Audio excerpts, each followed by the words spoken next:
जब ये सॉटे हो जाएगा तो हम इसको एक मिक्सिंग बाउल में डालेंगे। ठीक है। बहुत हल्का सा, ज्यादा हमें इसको फ्राई नहीं करना है।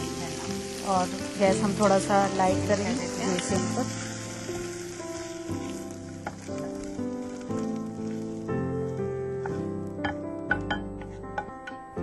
फिर हम थोड़ा सा और बटर लेंगे। बटर का हम ज्यादा यूज नहीं करेंगे, बस मामूली सा लेंगे क्योंकि हमने पहले कॉर्न में डाल लिया है। फिर हमने जो ये पास्ता बॉईल किया है, हम इसको सॉटे करेंगे बटर के साथ।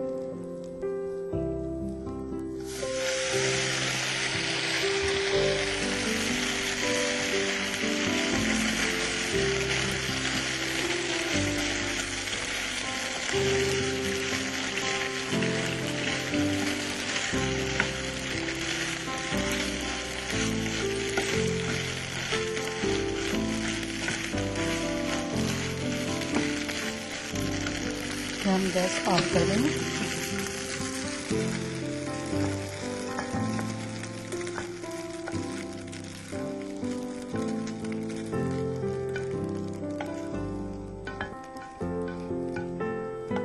दोनों को आप मिक्स कर रही हैं। जो हमारे स्वीट कॉर्न थे जिन्हें हमने बटर में सॉटे किया था, और जो अब हम इसमें काली मिर्च मिक्स करेंगे। जी, काली मिर्च का पाउडर है, ये अपने टेस्ट के हिसाब से हम डालेंगे। ठीक है। काला नमक,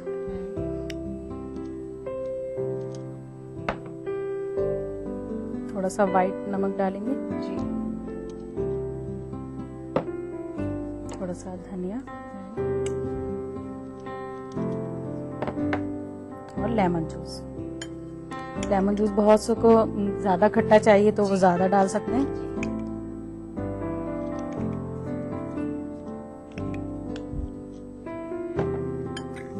फिर हम इनको मिक्स करेंगे।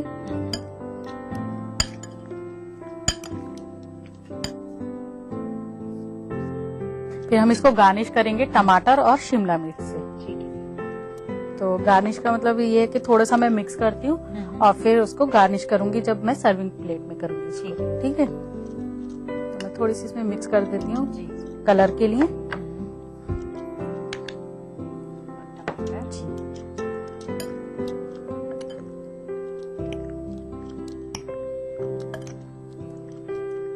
अब हम इनको सर्विंग प्लेट में सर्व करेंगे। ठीक है। अब हम इसके लिए लेंगे एक सर्विंग प्लेट और एक बड़ा स्पून मुझे दे दीजिए।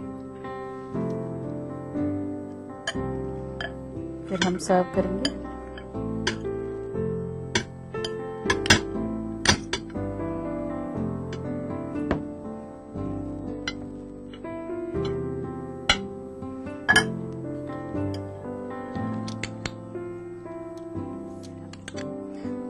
टमाटर जी गार्निश करेंगे। दोबारा जो हमने उसमें डाला था, जी। उसके बाद आप ऊपर से भी इसकी टॉपिंग्स डाल दें।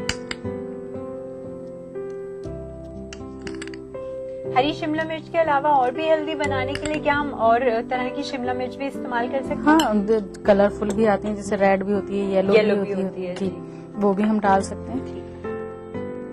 तो नाजरीन, बनकर तैयार है कॉर्न पास्ता। शुक्रिया साया जी। तो लीजिए दोस्तों, हमारा हेल्दी पास्ता तैयार है।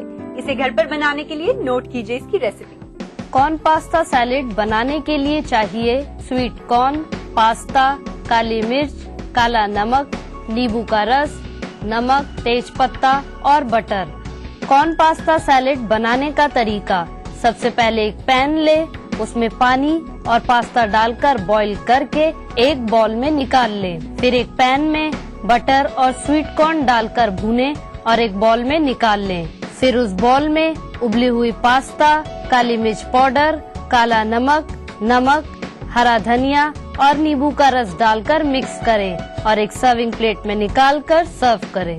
नाज़रीन, आप तो जानते हैं कि हर फ्राइडे हम आप में से ही किसी एक व्यूअर का खत अपने प्रोग्राम में शामिल करते हैं।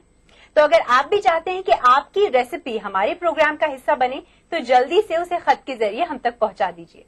अपनी रेसिपी भेजने के लिए नोट कीजिए हमारा एड्रेस।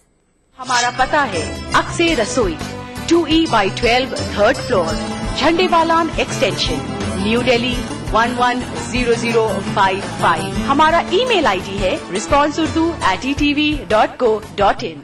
तो दोस्तों, अक्सर रसोई के आज के इस एपिसोड में बस इतना ही। अगली बार 2 नई सेहतमंद रेसिपीज के साथ हम जरूर हाजिर होंगे।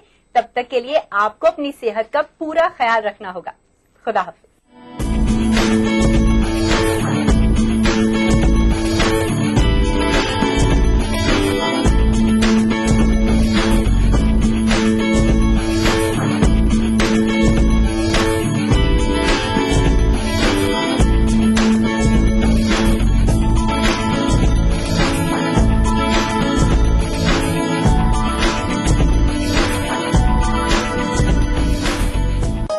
इस प्रोग्राम को पेश करने में ताउन किया बांगर सीमेंट, सस्ता नहीं सबसे अच्छा।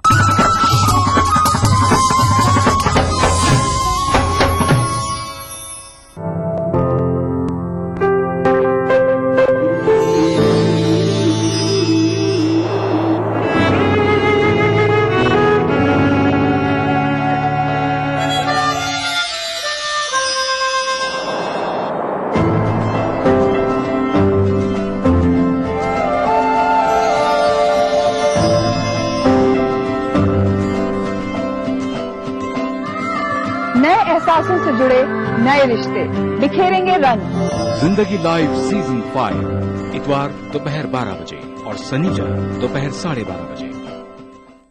देखिए ETV उर्दू सभी DTH प्लेटफॉर्म पर। डिश टीवी पर चैनल नंबर 787, एयरटेल पर चैनल नंबर 610, टाटा स्काई पर चैनल नंबर 176, बिग टीवी पर चैनल नंबर 972, वीडियोकॉन पर चैनल नंबर 750। देखिए आपका अपना चैनल और भी बेहतर क्वालिटी में।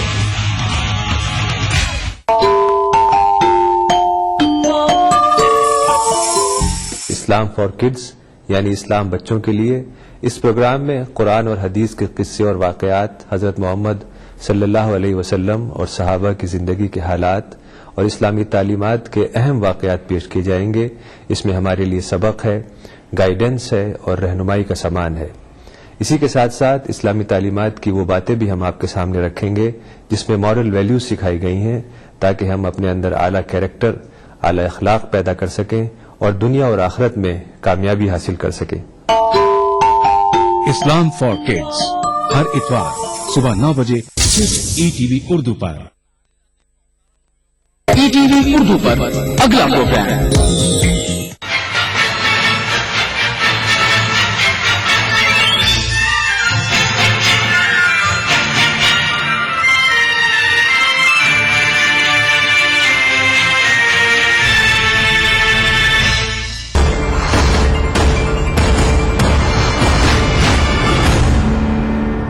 नमस्कार, मैं हूं हरिशंकर व्यास। सेंट्रल हॉल में आपका स्वागत है। दिल्ली में अरविंद केजरीवाल की वजह से भाजपा का सत्ता में नहीं आना हकीकत है। कांग्रेस को आपने साफ किया, मगर उसने भाजपा का भी बहुमत नहीं होने दिया। अब भाजपा में कहने वाले कह रहे हैं कि दिल्ली में जो हुआ वह अखिल भारतीय स्तर पर नहीं होगा। मतलब नरेंद्र मोदी का क्रेज जस का तस है। दिल्ली में भी आपको वोट देने वालों में से बहुतों ने प्रधानमंत्री के पद के लिए नरेंद्र मोदी के समर्थन की बात कही थी। फिर अरविंद केजरीवाल एंड पार्टी की दिल्ली में सरकार बनने से मुट्ठी खुल गई है। सत्ता में आप पार्टी एक्सपोज हो रही है। 2 महीने में आपका भंडाफोड़ होगा, आपके नेताओं के झगड़े खुलेंगे। शायद ऐसा हो, पर अपना मानना है कि नरेंद्र मोदी का यह बहुत विकट समय है। भाजपा, नरेंद्र मोदी और आरएसएस ने भारत की राजनीति को ऐसे मुकाम पर पहुंचा दिया है जहां सत्ता का कप मुंह तक पहुंचा हुआ है। पर खतरा है कि आप पार्टी उसे खींचने ले। सत्ता की सजी थाली के छीनने और छिटकने का खतरा है। भाजपा और नरेंद्र मोदी ने जो किया और अपने अनुकूल जैसे हालात बनाए वह ऐतिहासिक हकीकत है, लेकिन इसके ख्वाब में बनने का खतरा अकस्मात है। सो क्या भाजपा और नरेंद्र मोदी नर्वस नहीं होंगे? नरेंद्र मोदी को हर हाल में 200 से अधिक सीटें चाहिए। ऐसे में यदि दिल्ली, हरियाणा, उत्तर प्रदेश और बिहार की 25-30 सीटों का भी हिसाब लड़खड़ाए तो सब गड़बड़ाएगा। सो सवाल है, आज किस मनोदशा में भाजपा है? आज इस पर चर्चा है, मगर उससे पहले सुर्खियां और राजकाज है। शुरुआत सत्ता गलियारों की गपशप से करते हैं। कांग्रेस के नायब सदर राहुल गांधी ने कर्नाटक असेंबली इंतखाबात में टिकट बांटने का एक फार्मूला आजमाया था। उनके करीबी हलीफ और कांग्रेस में आइंस्टीन कहे जा रहे जनरल सेक्रेटरी मधुसूदन मिस्त्री ने यह फार्मूला तैयार किया था। राहुल गांधी इस फार्मूले को अगले लोकसभा इलेक्शन में आजमाने की तैयारियां कर रहे हैं। उन्हें इस पर पूरा भरोसा है। हालांकि 4 रियासतों के इंतखाबात में यह फार्मूला नहीं चला था। ताहम राहुल की टीम से जुड़े एक करीबी जराये का कहना है कि 4 रियासतों में से सिर्फ छत्तीसगढ़ में फार्मूला आजमाया जा सका था। बाकी 3 रियासतों में कद्दावा लीचान ने आपसी खींचतान में राहुल के फार्मूले को नाकाम किया था। नतीजा सभी के सामने है। चुनांचे राहुल इस बार अपने पुराने लीचान की नहीं सुनेंगे। वो कर्नाटक फार्मूले पर अमल करेंगे। नए और नौजवान लोगों को पार्टी में भी बड़ी जिम्मेदारियां मिलेंगी और उनको ज्यादा से ज्यादा सीटें भी दी जाएंगी। तभी बिल्कुल निचली सतह से टिकट के लिए नाम मंगवाए गए हैं। तहसील, जिला और रियासती सुदूर तीनों की रजामंदी और जवाबदेही को इसमें शामिल किया गया है। उम्मीदवार तय करते वक्त उसकी उम्र, उसकी अहलियत, उसके सियाको सबाक और साफ सुथरी शबीह पर खासा तवज्जो दिया जा रहा है। राहुल के इस फॉर्मूले पर टिके रहने से टिकट बांटने वाले पुराने लीचान की नींद हराम हुई है। कांग्रेस और भारतीय जनता पार्टी दोनों के मौजूदा मेंबरान पार्लियामेंट पर टिकट कटने का खतरा मंडरा रहा है। दोनों पार्टियां उम्मीदवार चुनने का ऐसा फार्मूला नाफिज कर रही हैं जिसकी कसौटी पर उनके आधे से ज्यादा मेंबरान पार्लियामेंट खरा नहीं उतरेंगे। कांग्रेस में राहुल गांधी और बीजेपी में नरेंद्र मोदी खुद उम्मीदवार तय करने के अमल पर नजर रखे हुए हैं। दोनों ने अपने आजादाना जराये से उम्मीदवारों की फीडबैक मंगवाई है। राहुल गांधी ने अपने इलाकों में काम नहीं करने वाले और किसी मामले में इल्जामात के घेरे में आए मेंबरान पार्लियामेंट के टिकट नहीं देने का फैसला किया है। उम्र दराज लीजान को भी वो इंतखाबी मैदान में नहीं उतारना चाहते हैं। राहुल गांधी के करीबी रहनुमा दिल्ली की मिसाल पेश कर रहे हैं, जहां वजीर आला शीला दीक्षित के जोर देने पर तमाम 43 असेंबली अरकान को टिकट दिए गए थे, जिसमें से 35 हार गए थे। उन्हें लग रहा है कि कांग्रेस के मेंबरान पार्लियामेंट का भी यही हशर होना है, इसलिए पहले ही उनके टिकट काट कर उनकी जगह नए और साफ सुथरी शबीह के रहनुमा उतारे जाएं। इसी तरह बीजेपी जराये के मुताबिक निस्फ से ज्यादा मेंबरान पार्लियामेंट के टिकट खतरे में है। बीजेपी गुज़िश्ता इलेक्शन में 116 सीटों पर जीती थी। कहा जा रहा है कि इसमें से कम 50 सीटों पर उम्मीदवार बदले जा सकते हैं। इतनी बड़ी तादाद में इससे पहले कभी भी मौजूदा मेंबरान पार्लियामेंट के टिकट नहीं काटे गए होंगे। इसके अलावा जिन सीटों पर बीजेपी लड़ी है और दूसरे नंबर पर रही है, वहां भी 40 से 50% उम्मीदवार बदले जा सकते हैं। दिल्ली में आम आदमी पार्टी की हुकूमत बनने के बाद मुल्क भर में आप को लेकर जिस तरह का हंगामा मचा है, उससे अगले लोकसभा इलेक्शन में आम आदमी पार्टी बनाम बीजेपी का मुकाबला बनता हुआ दिख रहा है। जिस अंदाज में दूसरी पार्टियों के रहनुमा आप में शामिल हो रहे हैं, उससे मुल्क भर में आपकी लहर बन रही है। ताहम इसमें एक खास ट्रेंड निकल कर आ रहा है। बीजेपी के अलावा दूसरी तमाम सियासी जमातों से रहनुमा आप में जा रहे हैं। महाराष्ट्र में खुद आप लीजान ने कहा है कि कांग्रेस, मनसे, शिवसेना वगैरह के रहनुमा आप में शामिल हो रहे हैं। इसी तरह उत्तर प्रदेश में कांग्रेस, एसपी, बीएसपी वगैरह के लीजान आप में गए हैं। केरल से लेकर मगरबी बंगाल तक लेफ्ट पार्टियों के लीजान आप में शामिल हुए हैं। यानी हाशिए पर के लीजान या अपनी पार्टियों से नाराज लीजान की पसंद सिर्फ आप है या फिर बीजेपी है। इसी तरह दिल्ली, मुंबई और इन दोनों बड़े शहरों के बड़े इलाकों के इंतखाबात से कबल सर्वे के नतीजों से दिख रहा है कि कांग्रेस तीसरे नंबर की पार्टी बन रही है। इन इलाकों की 21 सीटों में से बीजेपी 1 नंबर पर और आप दूसरे नंबर पर है। इसी तरह इन इलाकों के लोगों ने वजीर आजम के उम्मीदवार के तौर पर भी बीजेपी के नरेंद्र मोदी और आपके अरविंद केजरीवाल को पहले और दूसरे नंबर पर रखा है। राहुल गांधी बहुत दूर तीसरे नंबर पर हैं। कांग्रेसी रहनुमा इसे बड़े शहरों के रुझान बताकर खारिज कर रहे हैं, लेकिन मुल्क के दूसरे इलाकों से भी ऐसे ही इशारे मिल रहे हैं। अब आज की ताजा सुर्खियां हैं। ये लीक से कुछ हटकर है। इनसे देश की दशा दिशा के हाल बूझ सकेंगे। कांग्रेस के नायब सदर राहुल गांधी पार्टी की जानिब से दी गई कोई भी जिम्मेदारी संभालने के लिए तैयार हैं। उन्होंने एक अखबार को दिए गए इंटरव्यू में कहा कि पार्टी उन्हें जो भी जिम्मेदारी सौंपेगी वो उसे अदा करने की कोशिश करेंगे। कुल हिंद कांग्रेस कमेटी के कन्वेंशन से ठीक पहले राहुल गांधी के इस बयान से माना जा रहा है कि वो वजारत उस्मा के दावेदार बनने के लिए तैयार हैं। कांग्रेस की जानिब से भी कहा गया है कि पार्टी अगले इलेक्शन में राहुल गांधी की क़यादत में इलेक्शन लड़ना चाहती है। वजीर इत्तलात और नशियात मनीष तिवारी ने कहा है कि राहुल गांधी पार्टी के फितरी रहनुमा हैं और सभी लोग 2014 का इलेक्शन उनकी क़यादत में लड़ना चाहते हैं। हालांकि उन्होंने राहुल गांधी के वजीर आजम का दावेदार बनने के बारे में बराह रास्त कुछ कहने के बजाय सिर्फ इतना कहा कि कांग्रेस सरबराह सोनिया गांधी तमाम लीजान से गौर करके इस बारे में फैसला करेंगी। भारतीय जनता पार्टी ने कांग्रेस के नायब सदर राहुल गांधी के बयान पर मजाक उड़ाया है। पार्टी की जानिब से कोई भी जिम्मेदारी देने और उसे अदा करने के राहुल के बयान का मजाक उड़ाते हुए बीजेपी के रहनुमा रविशंकर प्रसाद ने कहा कि राहुल गांधी का बयान मज़ाक़ है। वो अपनी पार्टी की जानिब से वजारत उज़्मा के दावेदार सिर्फ इसलिए बनाए जाने वाले हैं क्योंकि वो एक खास खानदान से आते हैं। रविशंकर प्रसाद ने कहा कि कांग्रेस पार्टी इस खानदान से आके नहीं देख सकती है। मशहूर फिल्म अदाकार सलमान खान ने बीजेपी के वजारत उज़्मा के दावेदार नरेंद्र मोदी की जमकर तारीफ की। मकर संक्रांति के मौके पर आज दोपहर में सलमान खान ने मोदी के साथ पतंग उड़ाई और सहाफियों से बातचीत करते हुए कहा कि मोदी अजीम रहनुमा हैं। उन्होंने कहा कि वो मोदी से मिलकर बहुत खुश हैं। सलमान ने ये भी कहा कि मुल्क के तमाम वज़राए आला को लोगों का वैसा ही प्यार मिलना चाहिए जैसा मोदी को मिलता है। सलमान ने ये भी कहा कि उन्होंने गुजरात जैसी तरक्की और कहीं नहीं देखी है। वजीर आजम बनने के सवाल पर सलमान ने बराह रास्त मोदी की हिमायत करने के बजाय कहा कि मोदी साहब की तकदीर में जो कुछ लिखा है वो उनको मिलना चाहिए। हालांकि सलमान ने यह भी कहा कि मुंबई में वो अपने इलाके में कांग्रेस के प्रिया दत्त को वोट करते हैं। सलमान के इस बयान पर रद्द अमल जाहिर करते हुए कांग्रेस के राशिद अलवी ने कहा कि सलमान जिसको चाहे हिमायत करें, लेकिन अगर वो गुजरात के फसाद मुतासरा इलाकों में गए होते तो शायद इस तरह का बयान नहीं देते। आम आदमी पार्टी का असर कांग्रेस और बीजेपी दोनों पार्टियों के इंतखाबी मुहिम में दिखने लगा है। आपके तर्ज पर भारतीय जनता पार्टी के कौमी सदर राजनाथ सिंह ने भी इलेक्शन से जुड़ी कई मुहिम शुरू की हैं। इसमें मोदी फॉर पीएम मुहिम के लिए फंड यकजा करने की मुहिम भी शामिल है। बीजेपी ने दिसंबर में इसका ऐलान किया था। पार्टी ने कहा था कि वो 10 करोड़ लोगों तक पहुंचेगी और उनसे 10 रुपए से लेकर 1000 रुपए तक का चंदा मांगेगी। सोशल मीडिया में बीजेपी के जारहाना तशहीर के लिए राजनाथ सिंह ने आज चंदे और इलेक्शन से जुड़ी कई वेबसाइट भी लॉन्च की। दिल्ली के वजीर आला अरविंद केजरीवाल ने वकील से वजीर कानून बने आपके रहनुमा सोमनाथ भारती का दिफा किया है। गुज़िश्ता साल अगस्त में दिल्ली की एक अदालत ने सोमनाथ भारती और उनके मुवक्किल के बारे में एक तबसरा किया था।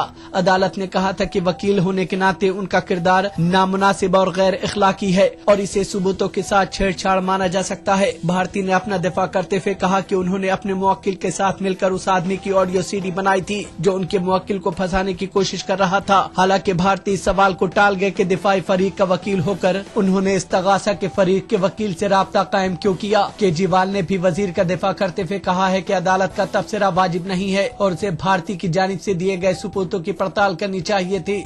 साबिक वजीर दाखिला आर.के. सिंह के खुलासे के बाद मरकजी वजीर दाखिला सुशील कुमार शिंदे भारतीय जनता पार्टी के निशाने पर आ गए हैं। बीजेपी ने इसी बहाने मरकजी हुकूमत पर अक़लियत परस्ती का इल्जाम आयद किया है। बीजेपी की तर्जुमान मीनाक्षी लेखी ने कहा है कि साबिक दाखिला सेक्रेटरी ने बताया है कि कैसे वजारत दाखिला की जानिब से दिल्ली पुलिस पर दबाव डाला जाता था। उन्होंने कहा कि दाखिला सेक्रेटरी ने बताया कि दाऊद इब्राहिम के कहने पर मैच फिक्सिंग में फंसे एक कारोबारी को बचाने के लिए शिंदे ने कहा था। आर.के. सिंह ने यह भी खुलासा किया है कि दिल्ली के थानों में एसएचओ की बहाली के लिए वजीर दाखिला की यहां से पर्चियां भेजी जाती थी। फिलहाल अब एक ब्रेक है, फिर राजकाज की खबर देने वाली बातें होगी।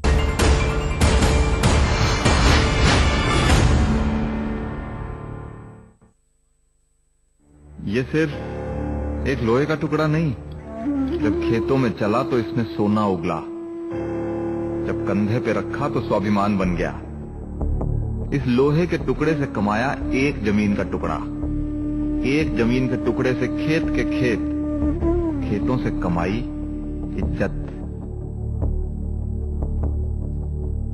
लेकिन मैंने कभी ना सोचा था कि एक दिन ये पूरे गांव को ही नहीं पूरे देश को जोड़ेगा।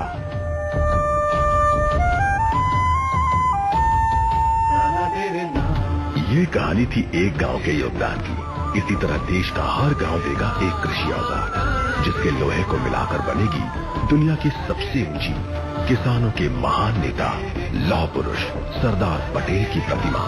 श्री नरेंद्र मोदी प्रेरित महाअभियान स्टैच्यू ऑफ यूनिटी, एक भारत श्रेष्ठ भारत।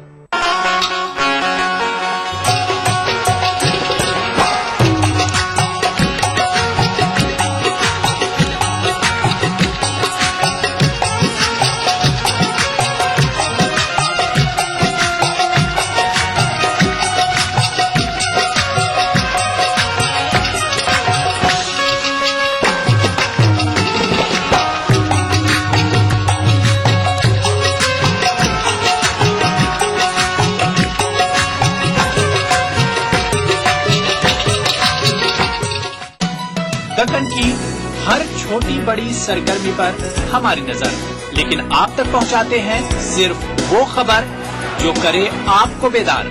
सियासत के गलियारों से रोजमर्रा की जिंदगी दक्कन के गोशे गोशे से आप तक खबरें पहुंचाता दक्कननामा, रोजाना शाम 6:30 बजे। मुसलमानों के हालात हैं वो कई जगह शेड्यूल कास्ट और शेड्यूल ट्राइब से भी गए गुजरे हैं। जब हम माइनॉरिटी कहते हैं तो माइनॉरिटी एक होमोजीनियस ग्रुप नहीं है, हेट्रोजीनियस ग्रुप है। अलग अलग माइनॉरिटीज के अलग अलग इश्यूज होते हैं। 1984 के सिख मुतासरीन जो वाराना फसादात में हुए थे उनके लिए 650 करोड़ रुपए का पैकेज दिया, उसका डिस्ट्रीब्यूशन हुआ। वही पैकेज जब गुजरात के लिए जाता है तो वो वापस आ जाता है। 84 के रेट्स में दिए हैं तो स्टेट गवर्नमेंट को ही दिए हैं, हम डायरेक्ट डिस्पेंस नहीं कर सकते। बहुत सारी वक्फ प्रॉपर्टी ऐसी हैं जहां रियासती हुकूमत ने और मरकजी हुकूमत ने भी कासिदाना कब्जा किया हुआ है। सुप्रीम कोर्ट का फैसला आ गया है कि once a waqf always a waqf. Supreme court के फैसले के बाद हम इन तमाम जो नाजायज कब्जे या कब्जे जो जागीर अबालिशन इनाम के आए हैं हम उसको रिव्यू कर रहे हैं। मरकजी वजीर बराए अक़लियती उमूर के रहमान खान से देखिए एक खास मुलाकात इतवार दोपहर 1:30 बजे सिर्फ ETV उर्दू पर।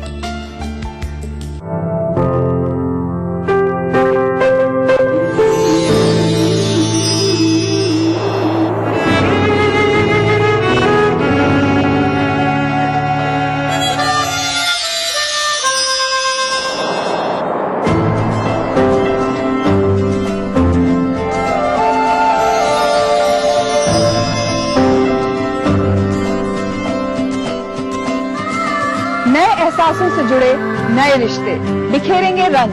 जिंदगी लाइव सीजन 5 इतवार दोपहर 12 बजे और शनिवार दोपहर 12:30 बजे।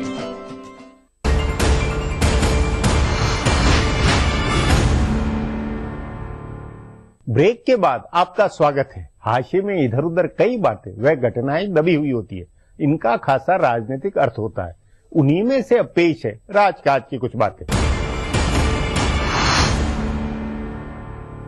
3 साल पहले बुराड़ी में कांग्रेस के कन्वेंशन में दिग्विजय सिंह ने एक मिसाल पेश की थी। उन्होंने कहा था कि राजीव गांधी ने उनको और अहमद पटेल को मध्य प्रदेश व गुजरात का सदर बनाया था, तब उन दोनों की उम्र 35 से 36 साल की थी। ये मिसाल देकर उन्होंने राहुल गांधी से कहा था कि वो अपनी टीम लाएं। तब से राहुल गांधी अपनी टीम लाने की कसरत में लगे हुए हैं। तभी से कांग्रेस सरबराह के 10 जनपद रिहाइशगाह से अलग राहुल गांधी के 12 तुगलक लेन की रिहाइशगाह से भी पार्टी का कामकाज होने लगा। लेकिन उसके बाद हुए तमाम अहम इंतखाबात में कांग्रेस पूरी तरह शिकस्त से दोचार हुई। तभी कांग्रेस के कद्दावर रहनुमा ये सवाल पूछने लगे हैं कि आखिर राहुल की नई टीम से क्या कुछ हासिल हुआ है। हालांकि इसके बावजूद दिग्विजय सिंह के मशवरे पर अब भी राहुल 35-36 साल के रियासती सदूर को तकर्रुर कर रहे हैं।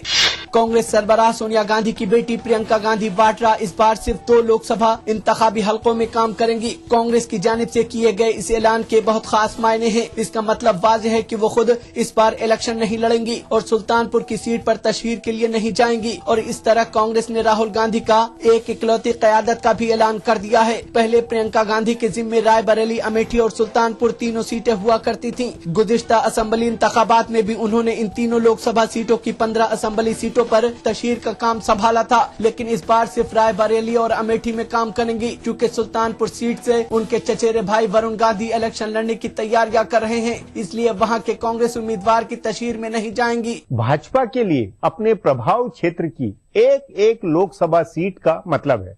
नरेंद्र मोदी ने दिल्ली की 7 सीटों में जीत का लक्ष्य बनाया था, लेकिन 2 महीने पहले और आज के माहौल में अंतर है।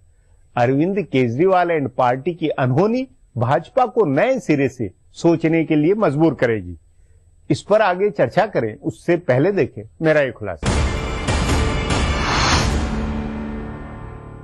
बीजेपी वजारत उज़्मा के दावेदार नरेंद्र मोदी ने पहली बार गोवा की रैली में आम आदमी पार्टी के अरविंद केजरीवाल पर तनकीद का निशाना बनाया। उन्होंने लोगों से पूछा कि उनको टेलीविजन पर दिखने वाला रहनुमा चाहिए या फिर नई सोच वाला लीडर चाहिए। इसके फौरन बाद कांग्रेस के जनरल सेक्रेटरी शकील अहमद ने ट्वीट करके पूछा कि क्या नरेंद्र मोदी आपकी वजह से नर्वस हो रहे हैं। यह कांग्रेस का दाव चल जाने का सबूत है। कांग्रेस ने इसी हिकमत अमली के तहत दिल्ली में आम आदमी पार्टी की हुकूमत बनवाई और इसके बाद कांग्रेसी लीडरान ने आपकी तारीफ भी शुरू कर दी। अगर कांग्रेस के साथ साथ नरेंद्र मोदी आप और उसके लीड जान को निशाना बना रहे हैं, तो इसका मतलब है कि कांग्रेस का तीर सही निशाने पर लगा है। इस बीच एक मीडिया ग्रुप का इंतखाबात से कबल सर्वे सामने आया, जिसमें दिल्ली और मुंबई और इन दोनों बड़े शहरों के बड़े इलाकों के लोगों की राय तलब की गई थी। इस राय से जो तस्वीर उभरी है वो बीजेपी के लिए बहुत ज्यादा फिक्रमंदी का सबब है। वजारत उज़्मा की दावेदारी में मोदी अभी पहले नंबर पर हैं, लेकिन उनमें और अरविंद केजरीवाल के बीच दूरी कम होती हुई जा रही है। सबसे हैरानी की बात यह है कि इस सर्वे में दिल्ली की 7 में से 6 सीटें आपको दी गई हैं, जबकि नरेंद्र मोदी और बीजेपी ने दिल्ली की सभी 7 सीटों पर जीत का हदफ तय किया है। अगर दिल्ली में इस तरह के नतीजों का अंदाजा लगाया जा रहा है तो बआसानी दिल्ली और आसपास के इलाकों का अंदाजा भी लगाया जा सकता है। वैसे भी दिल्ली की सियासत का असर हरियाणा, पंजाब, चंडीगढ़ और मगरबी उत्तर प्रदेश के कुछ हिस्सों पर होता है। दिल्ली और आसपास की रियासतों में बीजेपी को बहुत उम्मीदें हैं, लेकिन आपकी वजह से इन इलाकों में हवा बिगड़ती है तो उसका असर बीजेपी के हिसाबो किताब पर पड़ेगा। नरेंद्र मोदी को वजीर आजम बनने के लिए 200 से ज्यादा सीटें हासिल करनी होंगी। इस हिसाब में दिल्ली, हरियाणा, पंजाब, छत्तीसगढ़, हिमाचल प्रदेश और उत्तराखंड की 40 सीटों की खास अहमियत होगी। इन रियासतों के अलावा भी जहां बीजेपी को बहुत अच्छे कारकर्दगी की उम्मीद है, वहां भी आपके असर ने बीजेपी लीड जान को फिक्रमंदी में मुब्तला कर दिया है। महाराष्ट्र में बीजेपी इस बार बड़ा इत्तेहाद बनाकर उतर रही है। वहां 15 साल से कांग्रेस की क़यादत की हुकूमत है, उसके खिलाफ जबरदस्त एंटी इनकम्बेंसी है, लेकिन बीजेपी लीड जान को फिक्र सताने लगी है कि कहीं आपकी वजह से वहां भी दिल्ली वाले नतीजे न आ जाएं। अब बीजेपी लीड जान की उम्मीदों की बुनियाद दिल्ली में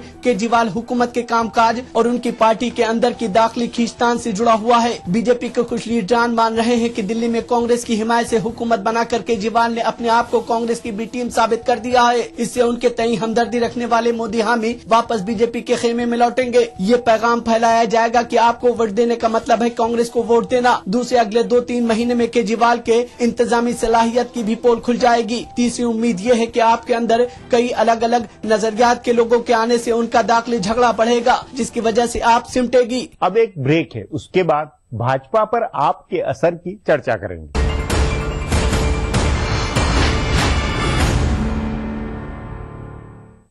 उभरते कश्मीर के अनछुए पहलू, नई सोचो फिक्र, मुनफरिद तहजीब और रिवायात, जिनसे फूट पड़ते हैं कश्मीरियत के रंग। देखिए कश्मीर एक्सप्रेस पीर की रात 8 बजे और मंगल की शाम 6 बजे सिर्फ ETV उर्दू पर। भागती दौड़ती जिंदगी में खबरों की कोई कमी नहीं, लेकिन हम आप तक पहुंचाते हैं सिर्फ वो खबरें जिसमें ना है कोई जानिबदारी, ना ही सनसनी। खबर जो हर दम आपको रखे बाखबर। देखिए दिन भर की खबरों का आईना, 9 PM खबरनामा।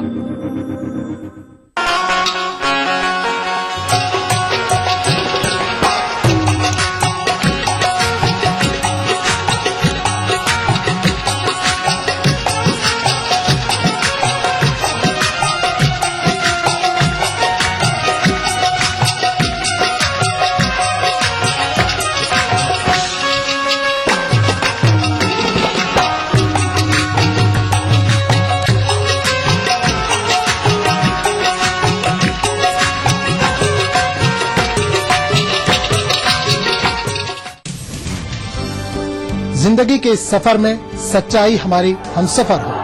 हम दिखाते हैं वही खबर जो समाज के लिए हो आईना। गैर जानिबदारी हमारा शिवा। खबर वही जिस पर हो आपको एतबार। देखिए खबरनामा इन औकात पर। मुसलमानों के हालात हैं वो कई जगह शेड्यूल कास्ट और शेड्यूल ट्राइब से भी गए गुजरे हैं। जब हम माइनॉरिटी कहते हैं तो माइनॉरिटी एक होमोजीनियस ग्रुप नहीं है, हेट्रोजीनियस ग्रुप है। अलग अलग माइनॉरिटीज के अलग अलग इश्यूज होते हैं। 1984 के सिख मुतासरीन जो तवाराना फसादात में हुए थे उनके लिए 650 करोड़ रुपए का पैकेज दिया, उसका डिस्ट्रीब्यूशन हुआ। वही पैकेज जब गुजरात के लिए जाता है तो वो वापस आ जाता है। 84 के रेट्स में दिए हैं तो स्टेट गवर्नमेंट को ही दिए हैं, हम डायरेक्ट डिस्पेंस नहीं कर सकते। बहुत सारी वक्फ प्रॉपर्टी ऐसी है जहां रियासती हुकूमत ने और मरकजी हुकूमत ने भी कासिराना कब्जा किया हुआ है। सुप्रीम कोर्ट का फैसला आ गया है कि once a waqf always a waqf. Supreme court के फैसले के बाद हम इन तमाम जो नाजायज कब्जे या कब्जे जो जागीर अबालिशन इनाम के आए हैं